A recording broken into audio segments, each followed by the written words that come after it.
شروع اللہ کا نام لے کر جو بڑا مہربان نہایت رحم والا ہے۔ سچ مچ ہونے والی، وہ سچ مچ ہونے والی کیا ہے؟ اور تم کو کیا معلوم ہے کہ وہ سچ مچ ہونے والی کیا ہے؟ وہی کھڑکھڑانے والی جس کو سمود اور عاد دونوں نے جھٹلایا۔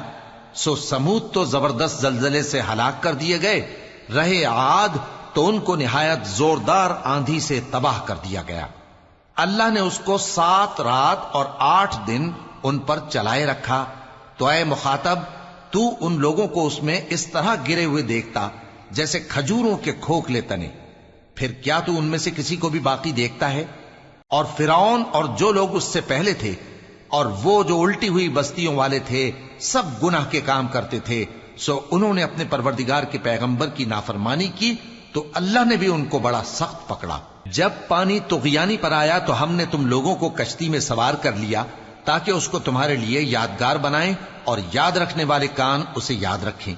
پھر جب سور میں ایک بار پھونک مار دی جائے گی اور زمین اور پہاڑ دونوں اٹھا لیے جائیں گے، پھر ایک بار ہی توڑ پھوڑ کر برابر کر دیے جائیں گے، تو اس روز ہو پڑنے والی یعنی قیامت ہو پڑے گی، اور آسمان پھٹ جائے گا تو وہ اس دن کمزور ہوگا، اور فرشتے اس کے کناروں پر ہوں گے، اور تمہارے پروردگار کے عرش کو اس روز 8 فرشتے اپنے اوپر اٹھائے ہوں گے۔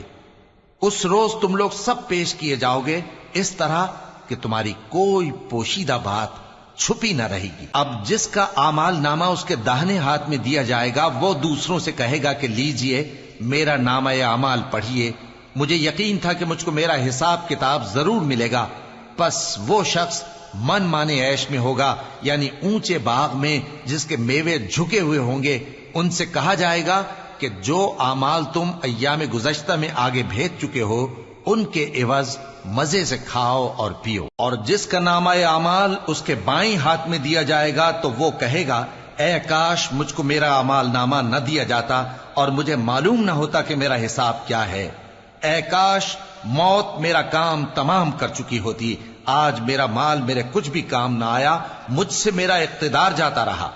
حکم ہوگا کہ اسے پکڑ لو، اب اسے طوق پہنا دو، پھر دوزخ کی آگ میں اسے جھونک دو، پھر زنجیر سے جس کی لمبائی 70 گز ہے جکڑ دو۔ یہ نہ تو اللہ عظمت والے پر ایمان لاتا تھا اور نہ فقیر کے کھانا کھلانے کی ترغیب دیتا تھا، سو آج اس کا بھی یہاں کوئی دوست نہیں اور نہ اس کے لیے کوئی کھانا ہے سوائے زخموں کے دھون کے، جس کو گناہگاروں کے سوا کوئی نہیں کھائے گا۔ سو میں ان چیزوں کی قسم کھاتا ہوں جو تم کو نظر آتی ہیں اور ان کی جو تمہیں نظر نہیں آتی، کہ یہ قرآن ایک معزز فرشتے کا پہنچایا ہوا کلام ہے، اور یہ کسی شاعر کا کلام نہیں، مگر تم لوگ بہت ہی کم ایمان لاتے ہو، اور نہ کسی کاہن کا قول ہے، لیکن تم لوگ بہت ہی کم غور و فکر کرتے ہو۔ یہ رب العالمین کا اتارا ہوا ہے۔ اور اگر یہ پیغمبر ہماری نسبت کوئی بات جھوٹ بنا لاتے تو ہم ان کا داہنا ہاتھ پکڑ لیتے، پھر ان کی رگے گردن کاٹ ڈالتے، پھر تم میں سے کوئی ہمیں اس سے روکنے والا نہ ہوتا۔ اور یہ کتاب تو پرہیزگاروں کے لیے نصیحت ہے، اور ہم جانتے ہیں کہ تم میں سے بعض اس کو جھٹلانے والے ہیں۔ نیز یہ کافروں کے لیے موجب حسرت ہے، اور کچھ شک نہیں کہ یہ یقین کرنے کے لائق ہے۔ سو تم اپنے پروردگار عظیم کے نام کی تسبیح کرتے رہو۔